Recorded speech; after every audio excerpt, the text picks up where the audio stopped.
Assalamualaikum.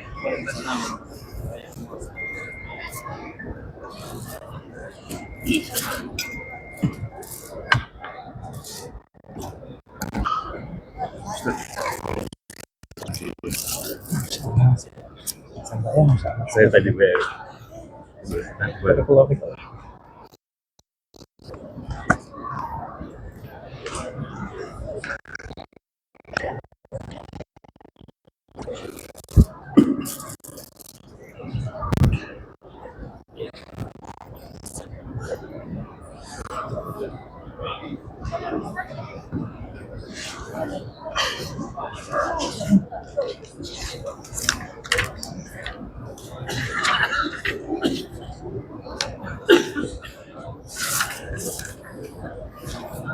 Bismillahirrahmanirrahim. Assalamualaikum warahmatullahi wabarakatuh. Innal hamdalillah nahmaduhu wa nasta'inuhu wa nastaghfiruh wa na'udzu billahi min shururi anfusina wa min sayyiati a'malina. May yahdihillahu fala mudilla lahu wa may yudlil fala hadiya lahu. Asyhadu an la ilaha illallah wahdahu la syarika lah wa asyhadu anna Muhammadan 'abduhu wa rasuluhu la nabiyya ba'da amma ba'd. يا أيها الذين آمنوا اتقوا الله حق تقاته ولا تموتن إلا وأنتم مسلمون يا أيها الناس اتقوا ربكم الذي خلقكم من نفس واحدة وخلق منها زوجها وبث منهما رجالا كثيرا ونساء واتقوا الله الذي تساءلون به والأرحام إن الله كان عليكم رقيبا يا أيها الذين آمنوا اتقوا الله وقولوا قولا سديدا يصلح لكم أعمالكم ويغفر لكم ذنوبكم ومن يطع الله ورسوله فقد فاز فوزا عظيما أما بعد فإن أصدق الحديث كتاب الله وخير الهدي هدي محمد صلى الله عليه وسلم وشر الأمور محدثاتها فإن كل محدثة بدعة وكل بدعة ضلالة. Ikhwatul Islam, saudara kaum muslimin, para tetamu Allah, semoga Allah Subhanahu wa taala menjaga kita di dunia dan di akhirat.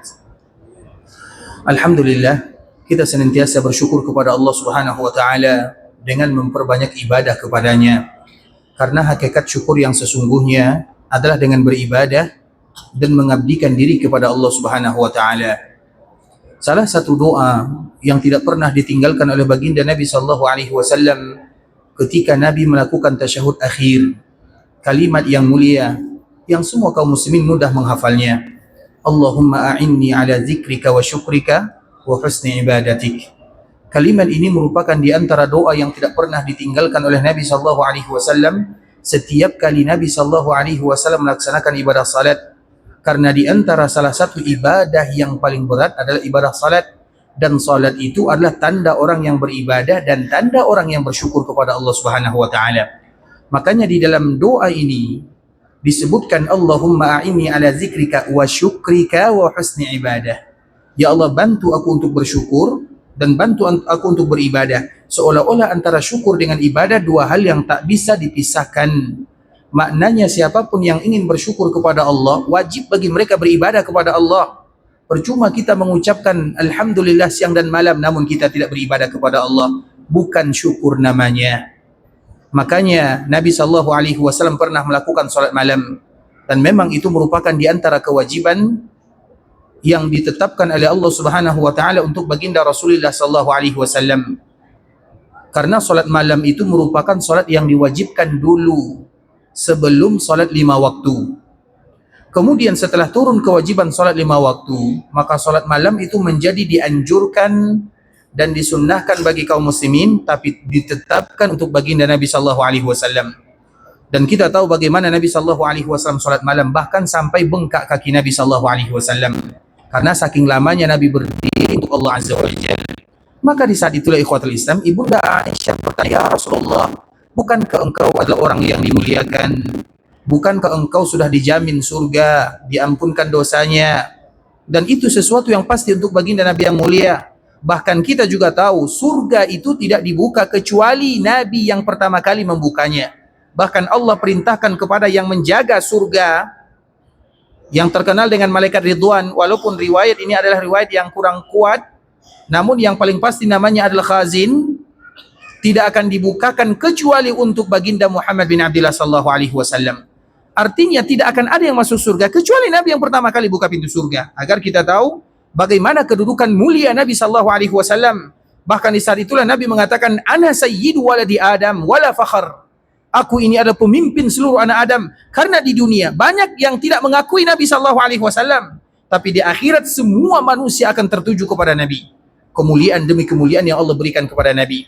Maka Aisyah menyebutkan akan nikmat ini, ya Rasulullah, engkau mulia, engkau diampunkan dosanya, dijamin surga. Kalau demikian keadaannya, kenapa engkau harus salat sampai kakimu bengkak? Seolah-olah itu merupakan pertanyaan Ibunda Aisyah radhiyallahu taala anha. Apa jawaban Nabi sallallahu alaihi wasallam? Afala ahabbu an akuna 'abdan syakura? Tidakkah aku suka menjadi hamba yang bersyukur kepada Allah? Allah ampunkan dosaku, Allah jamin surga, Allah bukakan pintu surga. Dengan nikmat ini aku ingin menjadi hamba yang bersyukur, kata Nabi sallallahu alaihi wasallam. Dan di antara bentuk syukur Nabi sallallahu alaihi wasallam, Nabi berdiri lama berubudiyah kepada Allah sampai bengkak kakinya. Maknanya ikhwatul Islam, orang yang bersyukur itu adalah orang yang rajin beribadah kepada Allah. Makanya syukur yang sesungguhnya adalah dengan ibadah. Syukur dengan lisan semua orang bisa melakukannya. Semua orang mudah mengucapkannya alhamdulillah. Tapi apakah itu syukur kepada Allah? Iya, tapi bagian kecil daripada syukur. Menyandarkan semua nikmat kepada Allah, semua juga kita bisa melakukannya. Wa ma bikum min ni'matin faminallah. Tidak ada nikmat yang ada pada diri kalian kecuali semuanya berasal dari Allah, dan kita mengakui semuanya. Syukur yang paling berat itu adalah dengan beribadah. Sehingga setiap kali Allah bercerita tentang syukur, Allah mengatakan wa qalilun min ibadiyas syakur. Yang betul-betul bersyukur itu hanya sedikit sekali. Artinya syukur yang sesungguhnya adalah mereka yang mengubudiyahkan dirinya kepada Allah. Dan semoga kita hidup dalam keadaan mengubudiyah diri kepada Allah, dan wafat juga dalam keadaan mengubudiyahkan diri kepada Allah Subhanahu wa taala. Amin amin ya rabbal alamin. Kemudian ikhwatul Islam, kita senantiasa mengingatkan kepada diri kami pribadi dan juga kita bersama untuk jangan pernah melupakan sebuah kalimat yang paling indah, memperbanyak mengucapkan salam dan salawat kepada baginda Nabi yang mulia Muhammad bin Abdillah sallallahu alaihi wasallam. Itu merupakan di antara ibadah yang paling mulia dan di antara keutamaan yang luar biasa. Orang yang memperbanyak mengucapkan salam dan salawat kepada Nabi akan dimudahkan urusannya di dunia dan juga akan dimudahkan urusannya di akhirat sana. Sehingga dengannya Nabi pernah menyebutkan, inna awlan nasi bi yaumal qiyamah aktsaruhum alayya salata. Orang yang paling pantas terhadap diriku di hari kiamat adalah mereka yang paling banyak mengucapkan solawat. Bukan bersolawat, tapi memperbanyak mengucapkan solawat. Apa makna paling pantas terhadap Nabi? Mereka yang mudah bertemu dengan Nabi, mereka yang mendapatkan syafaat dari Nabi, mereka yang dimudahkan masuk ke dalam surga. Semuanya termasuk ke dalam hadis ini. Oleh karenanya ikhwatul Islam, tentunya di antara salah satu ibadah yang paling mulia adalah memperbanyak mengucapkan salam dan salawat kepada Rasul kita yang mulia Muhammad bin Abdillah sallallahu alaihi wasallam. Allahumma salli ala Muhammad wa ala ahli baitihi wa ala azwajihi wa dhurriyyatihi kama sallaita ala Ibrahim wa ala ali Ibrahim innaka Hamidum Majid. Allahumma barik ala Muhammad wa ala ahli baitihi wa ala azwajihi wa dhurriyyatihi kama barakta ala Ibrahim wa ala ali Ibrahim innaka Hamidum Majid.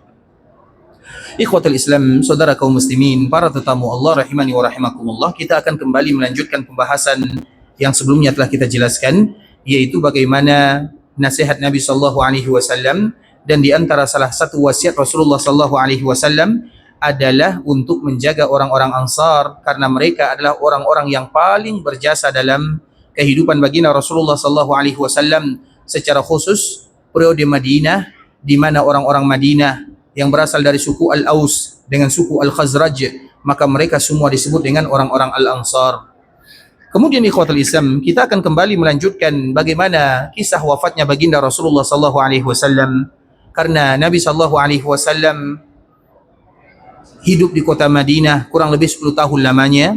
Kemudian Nabi sallallahu alaihi wasallam juga meninggal di kota Madinah pada hari Senin, dan itu adalah sejarah yang kelam bagi umat manusia, musibah yang melanda dunia, yaitu kepergian baginda Rasulullah sallallahu alaihi wasallam.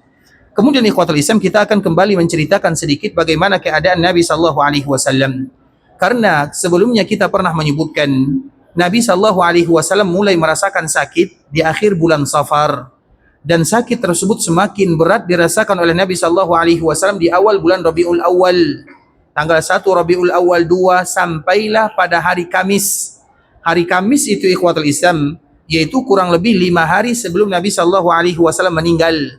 karena Nabi sallallahu alaihi wasallam meninggal pada tanggal 12 Rabiul Awal, hari Senin. Itu adalah hari wafatnya baginda Rasulullah sallallahu alaihi wasallam. Sedangkan hari lahir Nabi sallallahu alaihi wasallam terjadi perselisihan yang sangat banyak sekali di kalangan para ulama. Para ulama mereka berselisih tanggalnya, mereka juga tidak sepakat dengan bulannya.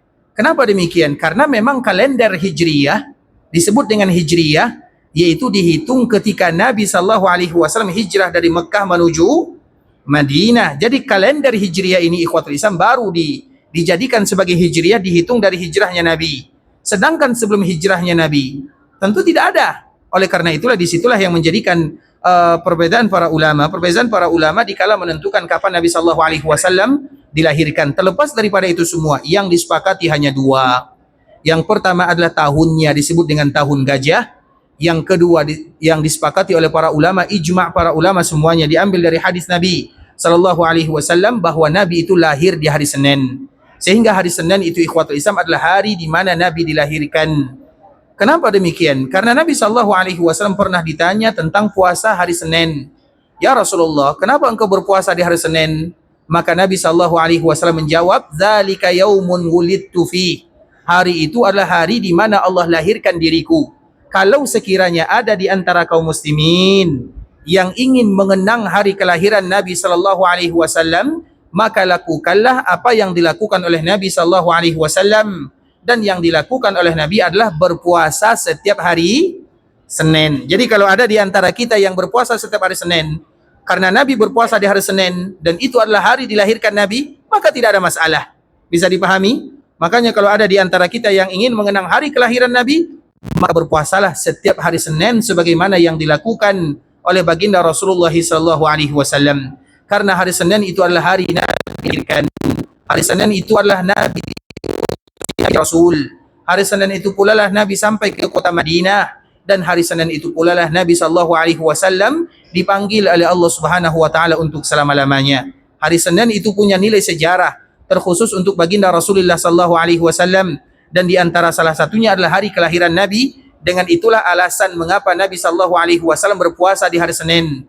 Kemudian bagaimana pula dengan orang yang berpuasa di hari Khamis? Karena memang dianjurkan bagi kaum muslimin berpuasa di dua hari ini.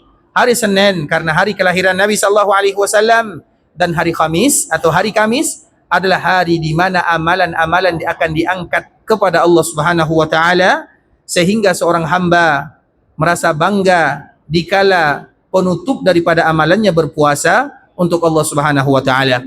Kemudian ikhwatul Islam, para ulama mereka sepakat bahwa Nabi lahir di hari Senin tahun gajah. Sedangkan tanggal waktunya tidak ada yang disepakati. Maka dari situlah muncul 8 perbedaan para ulama. Sedangkan hari wafat Nabi sallallahu alaihi wasallam semuanya sepakat kecuali 2 sahaja.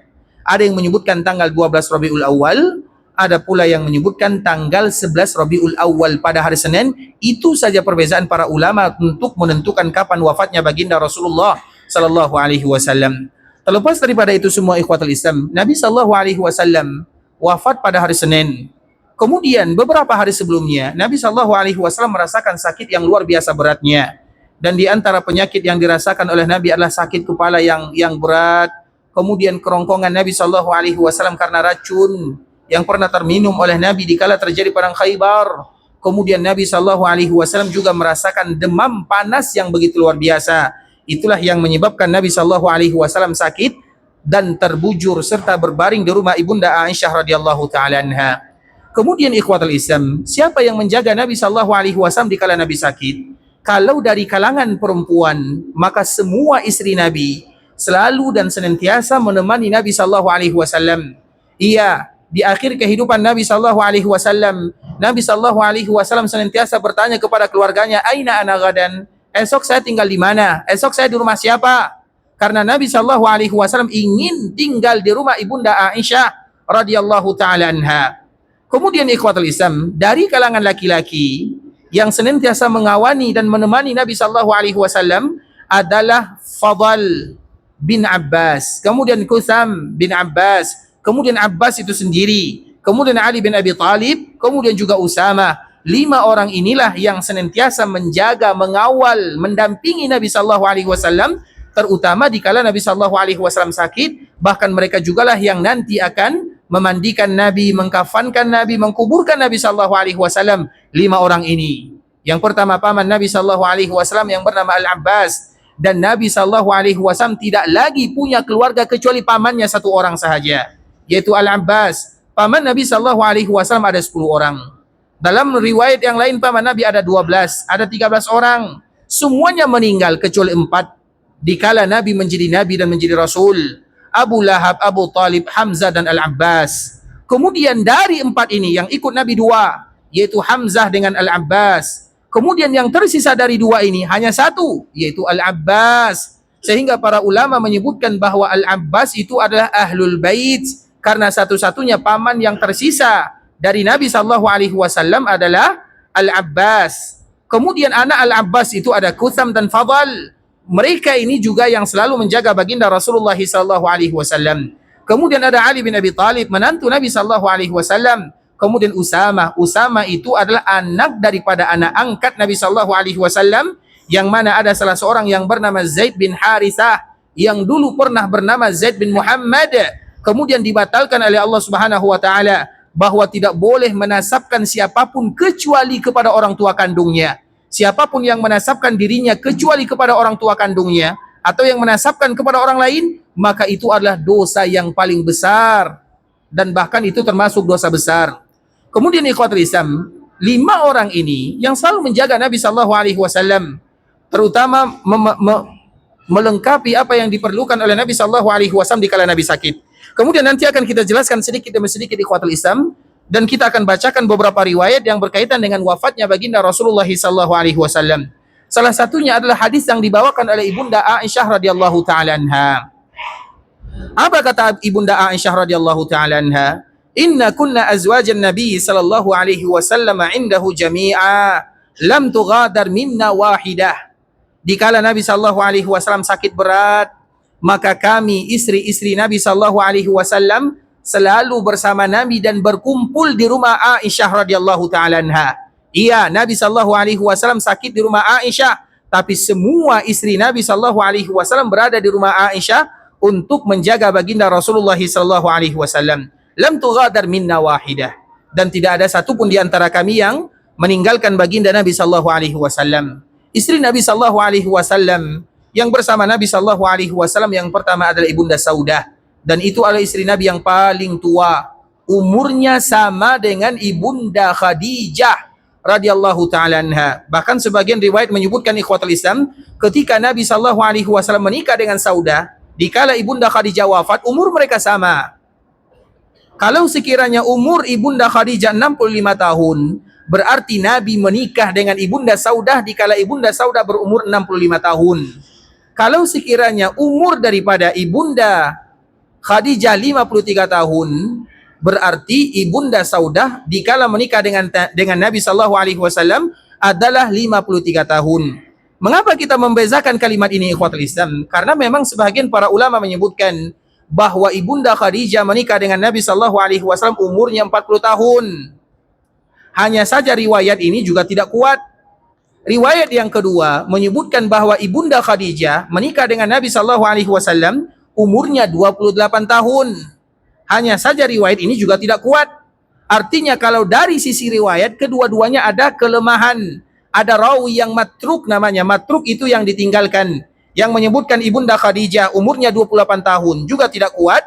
Yang menyebutkan umur Ibunda Khadijah 40 tahun juga tidak kuat. Hanya saja ada yang setiap dalil atau setiap mereka itu mereka memiliki argumen masing-masing. Seperti misalnya, berapa umur Ibunda Khadijah dikala menikah dengan Nabi? Yang pertama mengatakan 28 tahun. Mengapa 28 tahun? Karena satu-satunya istri yang memberikan keturunan kepada Nabi adalah Ibunda Khadijah. Ibunda Khadijah radhiyallahu taala anha. Kemudian ikhwatul Islam, Ibunda Khadijah itu anak terakhirnya adalah, siapa anak terakhir Ibunda Khadijah? Fatimah radhiyallahu taala anha. Pertanyaannya, kapan Fatimah lahir? Ada yang tahu kapan Fatimah lahir? Fatimah itu lahir ikhwatul Islam 1 tahun setelah Nabi diutus menjadi Nabi dan menjadi Rasul. Fatimah itu lahir 1 tahun, ketika Nabi SAW menjadi Nabi dan menjadi Rasul. Berarti Fatimah lahir di kala Nabi berumur 41 tahun. Taib. Kalau sekiranya Nabi menikah dengan Khadijah, perhatikan baik-baik soalannya. Kalau Nabi menikah dengan Khadijah dan Khadijah umurnya 40 tahun, kira-kira umur berapa Khadijah melahirkan Fatimah?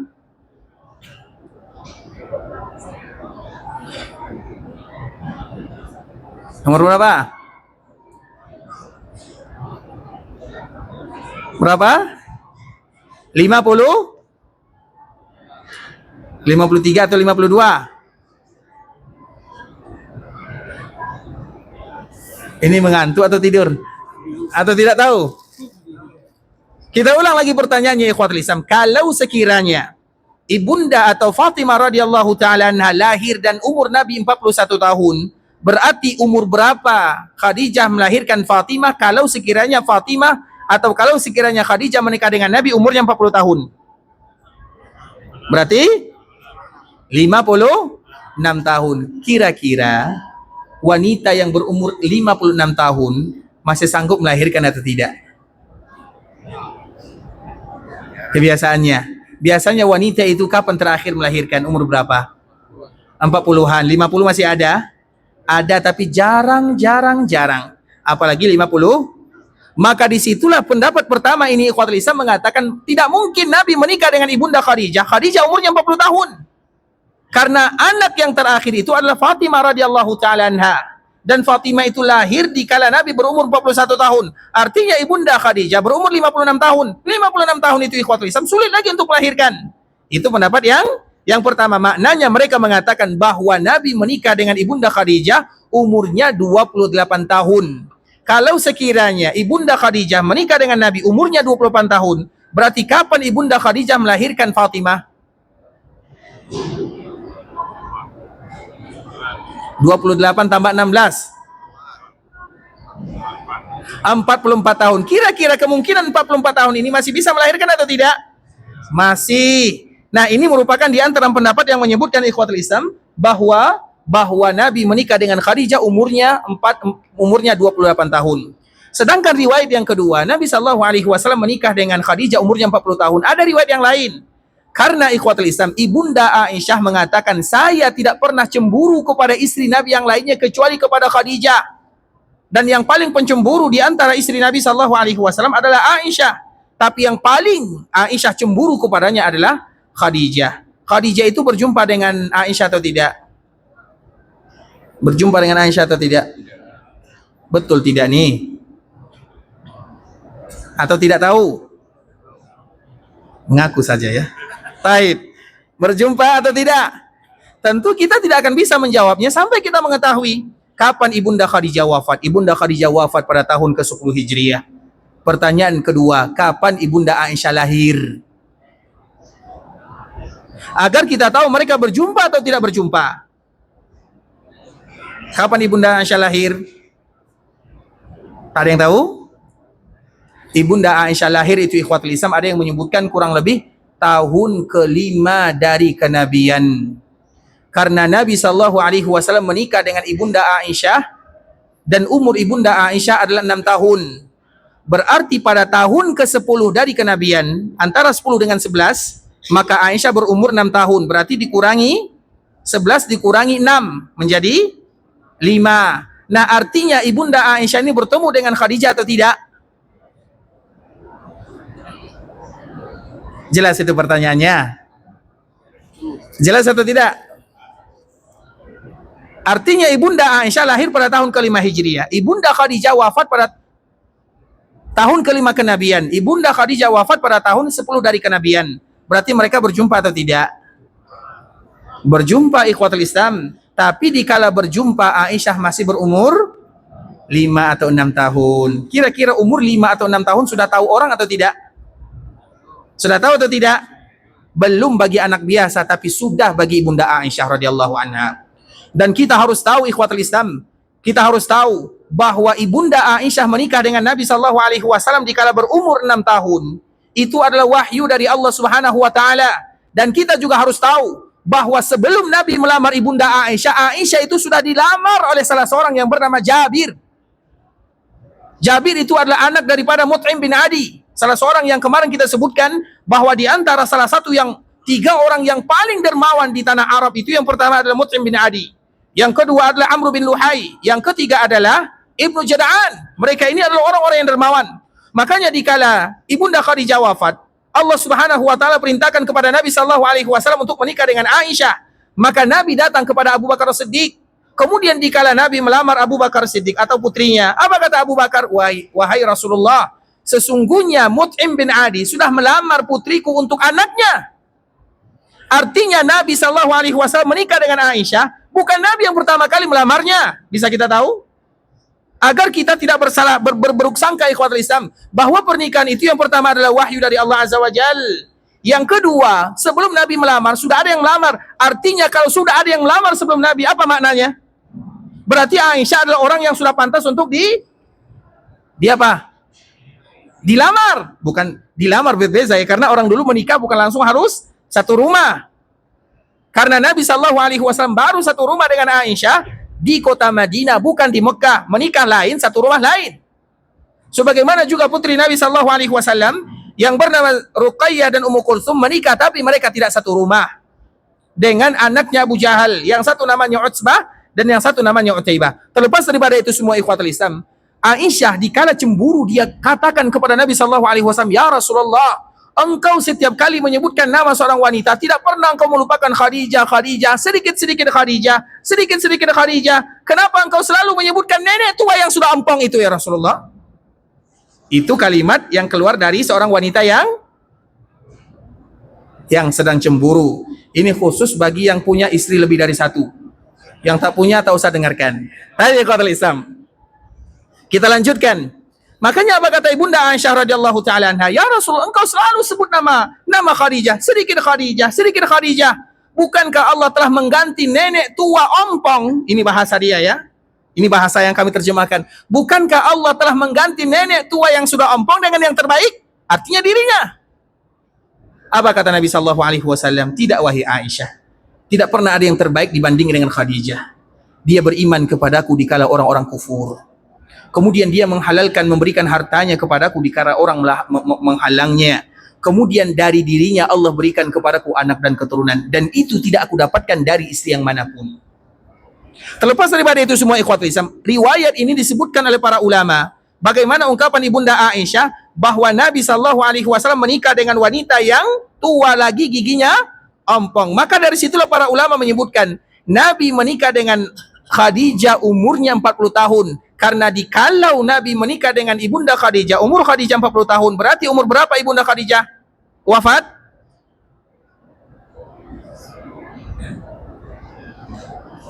Hari ini kita berpikir ya, supaya tidak ada yang ngantuk.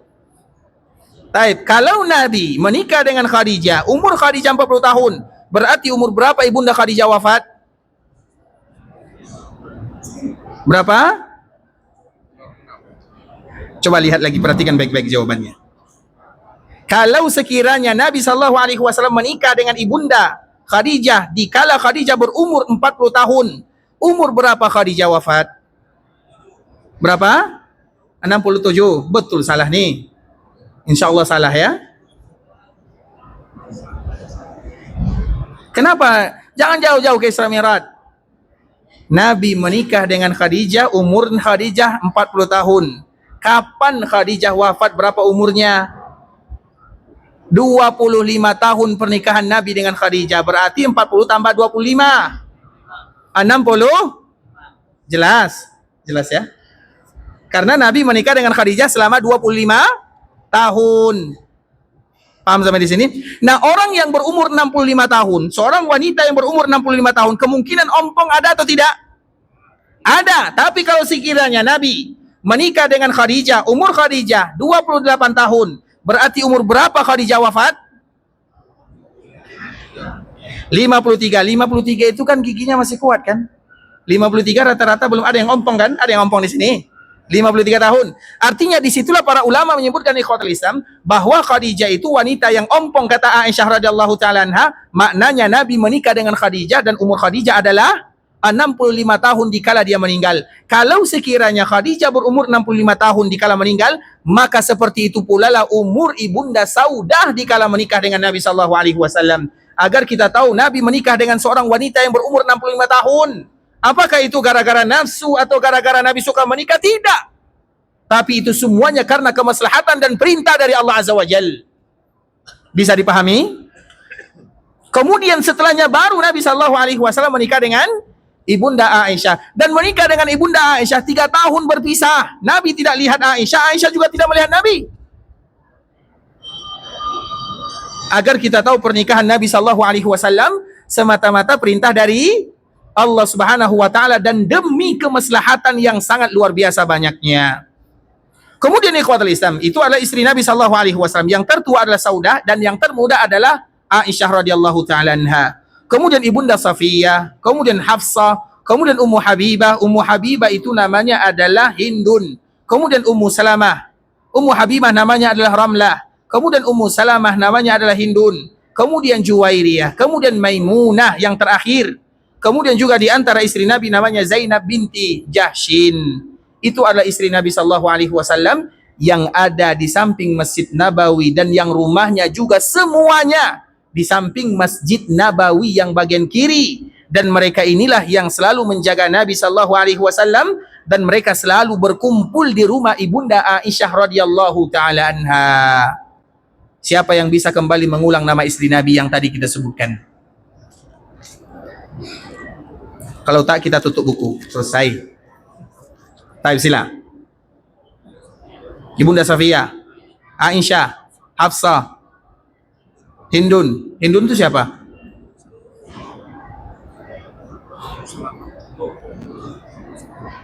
Betul, ini Ummu Habibah atau Ummu Salamah?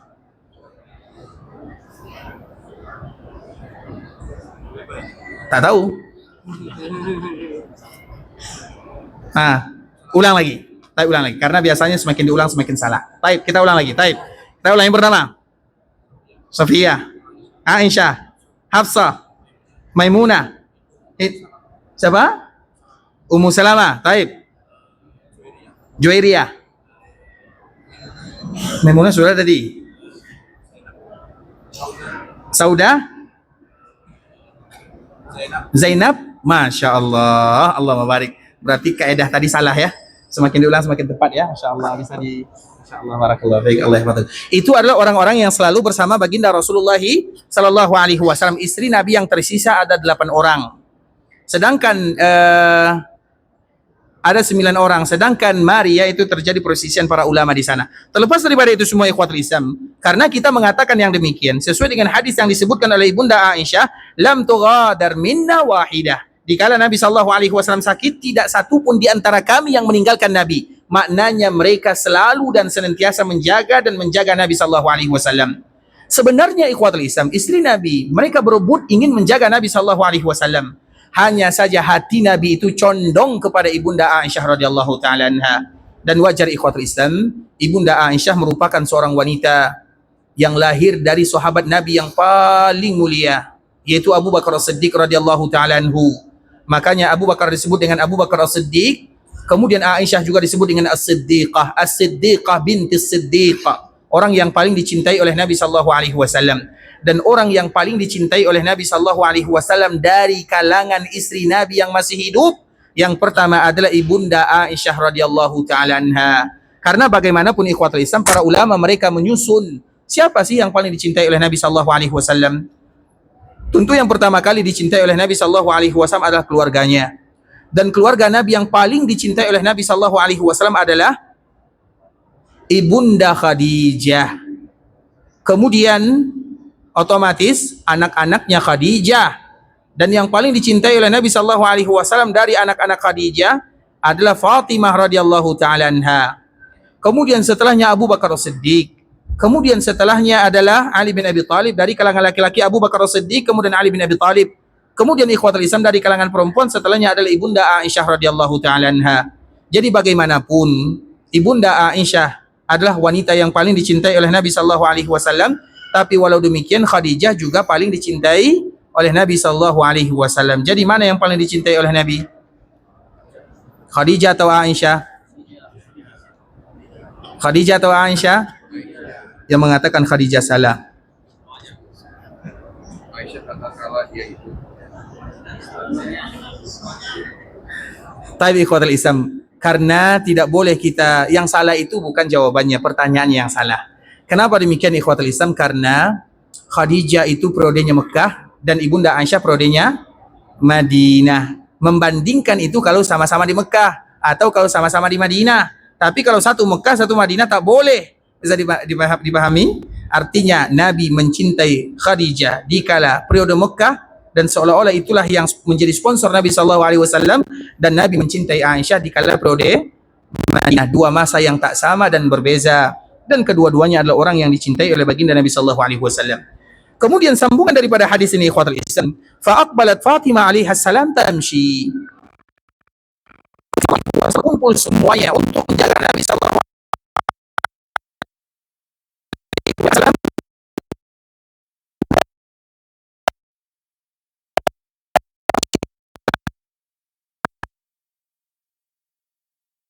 Aisyah dengan rumah Ummu Salamah. Jadi Aisyah itu rumahnya di dekat dengan pintu masuk Nabi SAW ke Masjid Nabawi. Kemudian di bawahnya adalah ibu atau rumah Fatimah radhiyallahu taala anha. Bagi yang ingin mengetahui di mana posisi rumah-rumah istri Nabi SAW, maka nanti lihatlah pameran yang ada di kota Madinah, terutama di bagian depan Masjid Nabawi. Karena belajar sejarah di kota Madinah lebih mudah lengketnya dibandingkan dengan kita belajar sejarah di tempat kita masing-masing. Karena kita berada di sini dan mudah bagi kita memahaminya. Karena orang yang terjun lapangan tak sama dengan yang tak terjun lapangan. Orang yang melaksanakan ibadah umroh, kemudian mereka mengisi harinya dengan belajar, dengan mengetahui sejarah Nabi, lebih mudah bagi mereka memahaminya. Karena dikala kita belajar Nabi, kita akan mengatakan di sini rumah Nabi sallallahu alaihi wasallam, di sini rumah Aisyah, di sini rumah Saudah, di sini rumah Fatimah. Oleh karenanya ikhwatul Islam, di antara salah satu yang mesti dimanfaatkan oleh kaum muslimin dikala berada di kota Madinah adalah mengetahui sejarah baginda Rasulullah sallallahu alaihi wasallam. Ketahuilah, itu tanda cinta kepada Nabi. Orang yang mencintai Nabi pasti mereka mengetahui dan berusaha mempelajari siapa yang cintai. Karena siapapun yang kita cintai pasti kita akan berusaha untuk mempelajari dan mengetahuinya. Dan orang yang paling kita cintai adalah baginda Muhammad bin Abdullah sallallahu alaihi wasallam. Ini ikhwatul Islam, nanti kita bisa lihat di pameran itu ya, di pameran bagian depan. Kemudian nanti dilihat di mana posisi-posisinya. Mana tahu nanti kami salah dalam menyampaikan posisi rumah tersebut. Kemudian ikhwatul Islam, fa'alat Fatimah salam tamshi. Tiba-tiba datanglah Fatimah berjalan. Apa kata sallallahu alaihi wasallam? Tidak, demi Allah, kami tahu kalau yang sedang berjalan itu adalah Fatimah. Dan Fatimah itu dengan Aisyah mana yang paling tua? Tadi telah kita sebutkan, mana yang paling tua antara Fatimah dengan Aisyah? Fatimah, karena Fatimah lahir pada tahun tadi baru dikala Nabi berumur 41 tahun atau tahun ke-1 dari kenabian, sedangkan Aisyah tahun ke-5 dari kenabian. Kemudian ikhwatul Islam, apa kata Aisyah radhiyallahu taala anha? La wallahi ma takhfa min syatuha min misyati Rasulillah sallallahu alaihi wasallam. Dikala Aisyah atau dikala Fatimah ini datang dan kami istri Nabi sedang berkumpul, dikala Fatimah datang, maka kami tahu yang datang itu adalah Fatimah. Yang datang itu adalah Fatimah. Dari mana Aisyah tahu? Aisyah tahu yang datang itu adalah Fatimah dari gaya berjalannya, bukan dari muka. Karena memang di antara salah satu sifat putri dan istri Nabi sallallahu alaihi wasallam, mereka adalah wanita-wanita yang menutup auratnya, dan salah satu yang mereka tutup adalah wajahnya. Terlepas daripada perbezaan para ulama ikhwatul Islam, tapi di antara salah satu sifat istri dan pakaian istri serta putri Nabi sallallahu alaihi wasallam adalah mereka yang menutup. Makanya kalau ada yang menutup muka, jangan dibilang tradisi Arab. Kalau tidak sanggup, tidak ada masalah. Bisa dipahami? Tapi jangan dituduh bahwa itu adalah tradisi. Itu tradisi istri dan putri Nabi sallallahu alaihi wasallam. Kalau tak bisa, misalnya hukumnya wajib atau sunnah, itu lain. Kalau kita sanggup, alhamdulillah. Tak sanggup juga tak ada masalah. Tapi yang penting jangan dihina, bahaya. Apalagi mengatakan wanita-wanita yang menutup muka, ini ninja kesiangan lah namanya, ini kali jangan dihina, karena itu sifat istri dan putri Nabi sallallahu alaihi wasallam. Makanya kita selalu mengatakan ikhwatul Islam, dan akan selalu kita ulang, di antara tanda Allah murka kepada seorang hamba adalah semakin terbuka auratnya. Itu tanda Allah murka. Semakin aurat terbuka, terutama kita yang laki-laki. Kalau kita laki-laki mungkin auratnya tidak terlalu banyak, tapi kalau kita laki-laki, kita bertanggung jawab terhadap istri, terhadap anak perempuan, terhadap saudari. Ingat ikhwatul Islam, di antara tanda Allah murka adalah dikala aurat terbuka. Itu tanda Allah murka. Dari mana kita bisa mengatakan yang demikian? Kita selalu memberikan contoh ikhwatul Islam, yaitu ketika ibunda Hawa dengan Adam alaihissalam, dikala mereka memakan pepohonan yang dilarang oleh Allah Subhanahu wa taala di dalam surga. Kemudian ikhwatul Islam, yang dilarang di dalam surga itu cuma satu. Makanya perintah dan larangan di dalam agama tak banyak. Begitu juga dulu di dalam surga, yang dilarang oleh Allah Subhanahu wa taala cuma satu, yaitu buah. Buah tersebut terjadi perselisihan para ulama namanya. Sedangkan kalimat al-khuld itu adalah kalimat yang dikeluarkan oleh, atau kalimat yang keluar dari lisan iblis. Karena iblis mengatakan nama itu adalah khuldi, karena kalau kalian makan, kalian akan kekal, maka disebut dengan khuld. Al-khuld itu artinya kekal. Terlepas daripada perbezaan para ulama ikhwatul Islam, maka ketika syaitan berani, atau syaitan berhasil, iblis berhasil menggoda ibunda Hawa dan juga Adam alaihi wassalam, maka tentunya Allah Subhanahu wa taala murka kepada Nabi Adam dan juga kepada ibunda Hawa. Dan kita selalu mengulang ya, kita selalu mengatakan bahwa di antara salah satu bentuk kenapa ibunda atau kenapa ayahanda kita Adam dan ibunda Hawa mereka terbuai atau bisa dirayu oleh iblis, yang pertama di antara alasannya, mereka sebelumnya mereka berbuat iblis, mereka berbuat iblis. Dia itu adalah orang baik. Bukankah Allah Subhanahu wa taala menyebutkan, dikala kami mengatakan kepada para malaikat, maka sujudlah kalian kepada Adam, fasajadu, maka mereka semuanya sujud illa iblis, kecuali iblis. Maknanya iblis itu bersama rombongan para malaikat. Berarti mereka adalah orang-orang yang baik pertama kali. Maka itu alasan yang kedua. Dan alasan yang ketiga ikhwatul Islam, mengapa Nabi Adam dan ibunda Hawa tergoda? Karena iblis mengatakan wa qasamahuma inni lakuma laminan nasihin. Dan iblis itu bersumpah dengan menggunakan nama Allah. Karena apabila seseorang bersumpah dengan menggunakan nama Allah, maka wajib bagi kita untuk menunaikan apa yang dia inginkan. Misalnya ada yang pinjam duit, pinjam uang 100 real misalnya. Kemudian kita boleh meminjamkan, boleh tidak meminjamkan, tidak ada masalah. Tapi kalau dia mengatakan, demi Allah pinjamkan aku uang 100 rial, wajib hukumnya bagi kita pinjamkan dia uang. Kenapa? Bukan karena dia, tapi karena untuk mengagungkan kalimat Allah, demi Allah. Tapi nanti jangan dicoba-coba ya. Artinya ikhwatul Islam, misalnya kalau ada orang yang tak mau bagi dan telah digunakan nama Allah, berarti mereka tidak menghargai nama Allah. Makanya kalimat ini tak boleh kita ucapkan sembarangan, demi Allah, karena itu kalimat yang indah, yang luar biasa mulia. Karena apabila kalimat ini sudah diucapkan, wajib hukumnya bagi kita menunaikan apa yang dia minta. Kalau tidak bisa menunaikan semuanya, maka tunaikan sebahagiannya untuk mengagungkan nama Allah, karena dia mengucapkan nama Allah. Begitu juga dengan iblis. Iblis itu bersumpah wa qasamahuma, dan iblis itu bersumpah kepada Adam dan Hawa. Adam dan Hawa kepada Allah.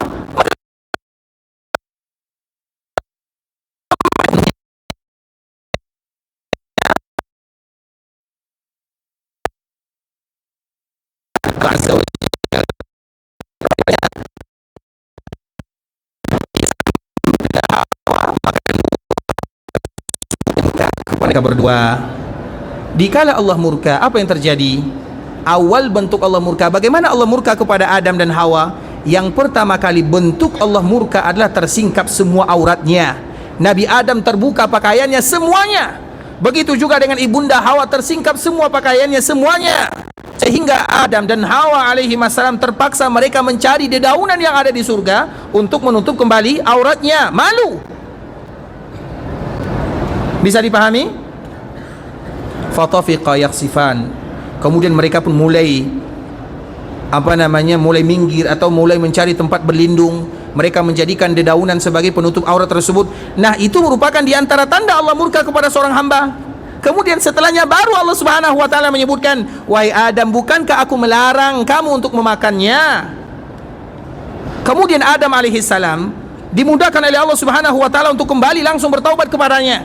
Di samping itu juga Allah ajarkan apa kalimat yang terbaik, "Rabbana zalamna anfusana wa illam taghfir lana wa tarhamna lanakunanna minadh dhalimin." Itu adalah kalimat yang terbaik ketika seorang hamba ingin kembali kepada Allah Subhanahu wa taala, dan itu adalah bentuk Allah mengilhamkan kalimat ini kepada Nabi Adam, dan itu hikmah dari Allah Azza wa Jalla. Kalau sekiranya Nabi Adam tidak melakukan yang demikian, maka kalimat ini tidak akan diturunkan oleh Allah. Kalimat ini kalimat yang paling mulia dikala seorang hamba ingin kembali kepada Allah. Rabbana zalamna anfusana wa illam taghfir lana wa tarhamna lanakunanna minal khasirin. Maka dianjurkan bagi kita mengucapkan kalimat ini siang dan malam, karena itu adalah kalimat kembali kepada Allah yang paling mulia. Allah yang ajarkan kepada Nabi Adam alaihissalam. Terlepas daripada itu semua, ikhwatul Islam, yang kita ingin sampaikan, ketika Allah marah kepada Adam dan Hawa, apa yang pertama kali terjadi?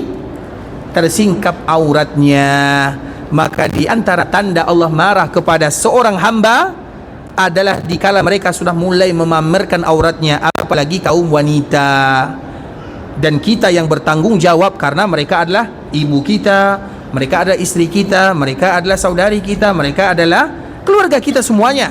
Maka dikala mereka tersingkap auratnya, rambutnya, kemudian sesuatu yang menjadi aurat bagi wanita, iya mungkin mereka berpakaian, tapi pakaian mereka sempit, ariyatun kasiyat, berpakaian tapi seolah-olah tidak berpakaian, itu sama semuanya, dan itu adalah tanda Allah murka. Ingat itu baik-baik, ikhwatul Islam, dan kita akan bertanggung jawab di hadapan Allah Subhanahu wa taala. Kita selalu mencontohkan contoh yang paling indah ya. Di dalam Al-Quran diceritakan oleh Allah ada dua contoh yang terindah. Yang pertama Ibunda Maryam. Ibunda Maryam ini, ikhwatul Islam, contoh bagi seluruh kaum wanita. Ibunda Maryam adalah contoh bagi seluruh kaum wanita. Ibunda Maryam, wazkur fil kitabi Maryam idzin tabadat min ahliha makanan syarqiyyah. Ibunda Maryam ini, ikhwatul Islam, dia pernah lari meninggalkan kaumnya atau menjauh dari kaumnya, dan dia pergi ke bagian timur Baitul Maqdis. Kemudian dikala dia pergi ke bagian timur Baitul Maqdis, tiba-tiba turun atau datang seorang laki-laki yang sawiyah. Sawiyah itu artinya yang paling sempurna penciptaannya. Maknanya apabila disebut dengan sawiyah, artinya yang paling sempurna, paling tampan, paling indah, paling semuanya. Kemudian dia datang kepada Ibunda Maryam. Maryam tidak tahu itu siapa. Nah, kita lihat kira-kira apa yang terjadi antara Maryam. Maryam itu seorang wanita yang cantik, ikhwatul Islam. Kemudian kalau melihatnya, mereka langsung mengatakan,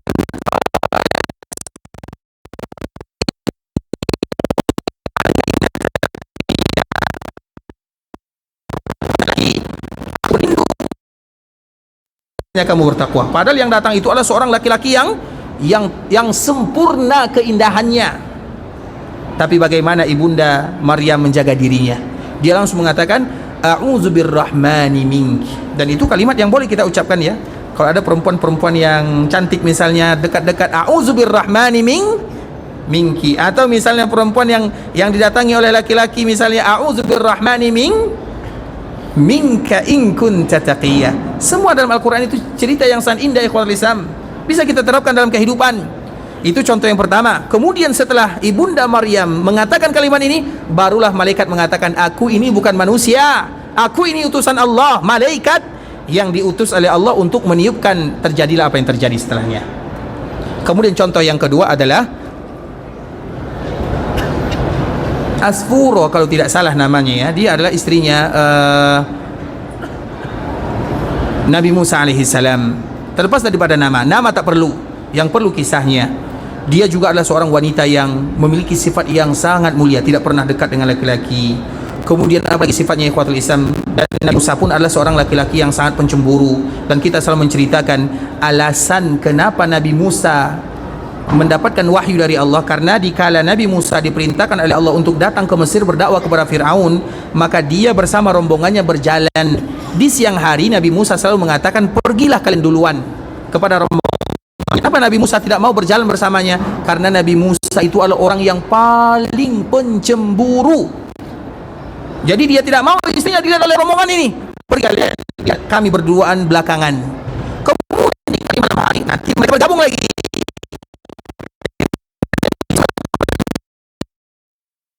Rombongan duluan, kemudian Nabi Musa belakangan. Apa alasannya? Karena Nabi Musa tidak mau istrinya dilihat oleh orang lain, padahal pakaiannya lengkap. Maka bagaimana kira-kira seorang suami yang mengizinkan istrinya mengumbar aurat di media sosial, TikTok, apalah namanya? Itu jaga-jaga ikhwatul Islam. Jangan sampai kita menjadi seorang yang apa namanya, takut istri ya. Kalau takut istri, semua takut istri. Tapi dayus itu ikhwatul Islam yang membiarkan keluarganya melakukan kemaksiatan dan dia tahu kalau itu adalah kemaksiatan. Salah satunya adalah mengumbar aurat. Kemudian begitulah Nabi Musa ikhwatul Islam. Jadi contoh yang terindah. Kemudian suatu ketika dikala mereka melakukan perjalanan, pergilah kalian duluan kata Nabi Musa. Kemudian nanti kami menyusul. Tiba-tiba dikala di malam hari, Nabi Musa ini ketinggalan rombongan. Dikala ketinggalan rombongan, di saat itulah Nabi Musa melihat ada api. Kemudian Nabi Musa minta izin kepada keluarganya, aku ingin mengambil api tersebut supaya nanti kita mudah berjalan. Dan disitulah Nabi Musa berbicara dengan Allah dan terjadilah apa yang terjadi. Tapi contohnya ikhwatul Islam, artinya kita menyebutkan dua kisah ini agar kita belajar darinya bahwa di antara salah satu tanda Allah murka kepada seorang hamba dikala aurat mereka tersingkap dan terbuka, terkhusus kepada seorang wanita. Maka ingat, kalau kita sebagai seorang suami, kita bertanggung jawab di hadapan Allah. Jangan jadikan kita bertikai dengan istri kita dikala nanti di akhirat. Dikala kita ingin masuk langkah surga, maka istri mengatakan, tunggu dulu ya Allah, itu adalah suamiku. Dikala aku melakukan kelalaian, dia tidak mengingatkan. Dikala aku membuka aurat, dia membiarkan. Tunggu dulu ya Allah, dia yang salah. Yang tadinya kita ingin masuk surga, tak jadi surga. Yauma yafirrul mar'u min akhi wa ummihi wa abi. Di dalam riwayat, di dalam ayat yang lain, fa idza ja'atis sakha yauma yafirrul mar'u min akhi wa ummihi wa sahibatihi.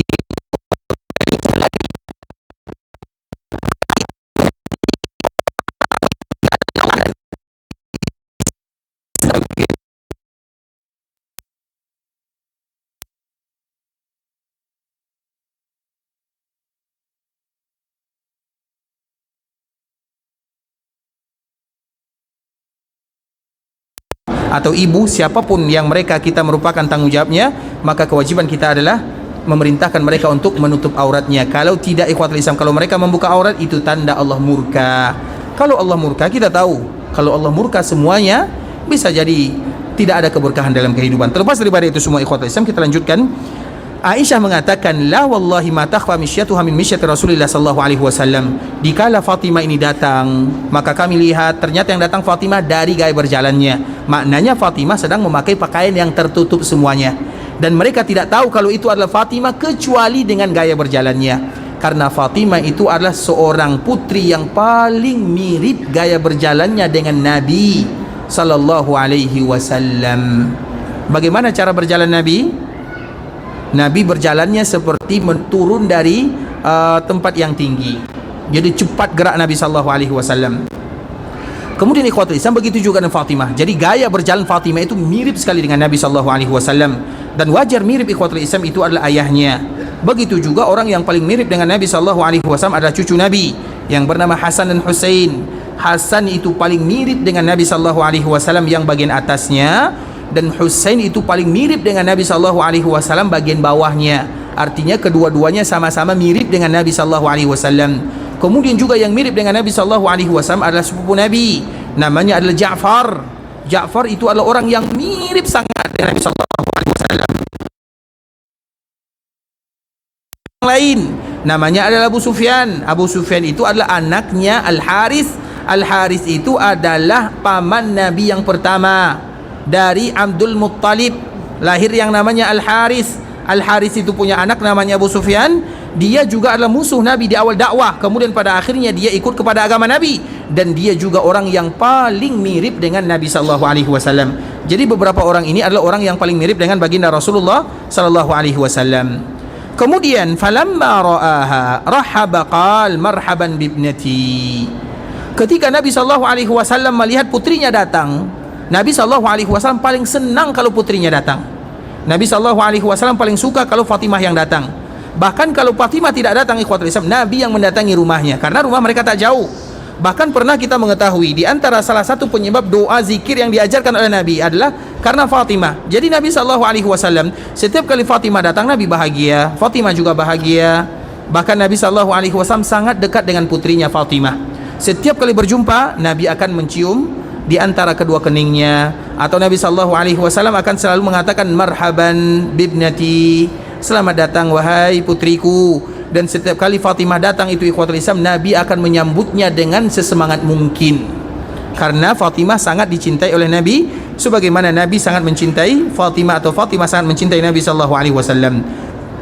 Hanya saja kali ini Nabi SAW tidak lagi bisa menyambut Fatimah dengan sebagaimana biasanya. Maka dari situ Fatimah tahu ikhwatul Islam, ini ayahku tidak seperti biasa. Biasanya Nabi menyambut Fatimah dalam keadaan langsung berdiri di samping Fatimah radhiyallahu anha, dicium di antara kedua keningnya. Namun kali ini, dikala Nabi SAW menyambut Fatimah, Nabi SAW sambil terbaring berpangku di pangkuan istrinya Aisyah radhiyallahu taala anha. Tentu di saat itu ikhwatul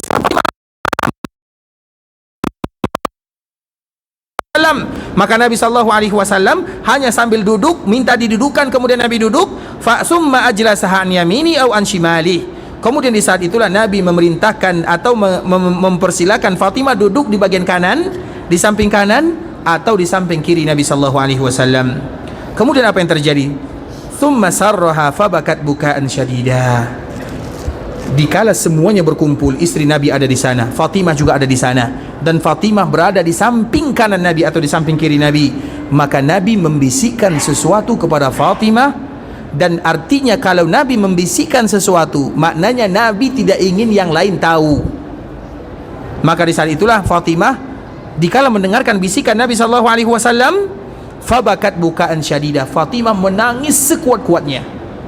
Dan wajar ya, karena semua yang ada di dalam adalah ibu tirinya.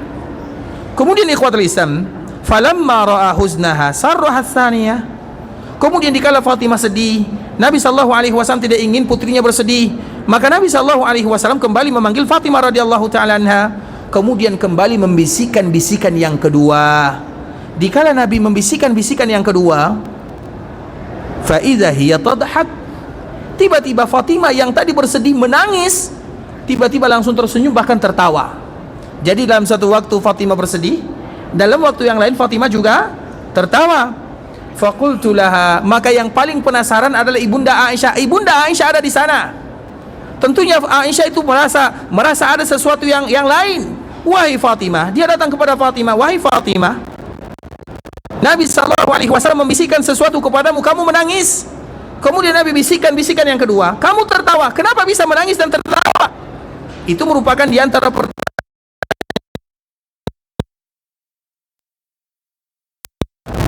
ada di sambungan hadis ini.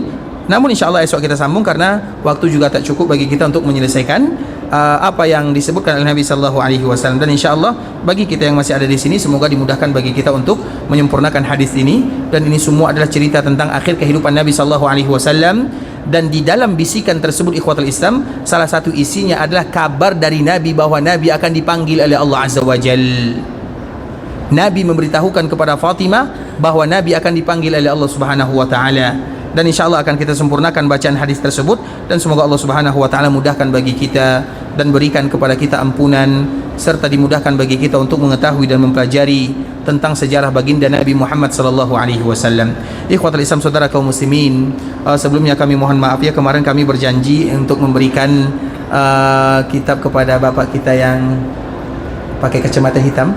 Ya, di belakang ya. Masya Allah, mungkin bisa dibagikan ya. Masya Allah, kemarin saya berjanji, barakallahu fiik, yang pakai peci warna kuning ya, kalau kami tak salah, yang pakai sel hitam ya, yang kacamatanya agak hitam sedikit lah. Terus ke belakang, barakallahu fiik, Allah yahfadak. Iya, Masya Allah, barakallahu fiik, Allah yahfadak. Ini janji kami kemarin ya, karena di situ ada doa berziarah ke kuburan Nabi sallallahu alaihi wasallam, yang mudah-mudahan insyaallah bisa dengan yang tua mungkin agak susah. Assalamualaikum ya Rasulullah wa rahmatullahi wa barakatuh. Sallallahu wasallama wa baraka alaika wa jazaka afdala ma jaza nabiyyan ummati. Sudah hafal doa ini? Sudah hafal? Kalau belum jangan pulang. Belum jangan. Nabi SAW mengatakan kalimat ini belum jangan pulang ya. Berziarah ke perkuburan Nabi.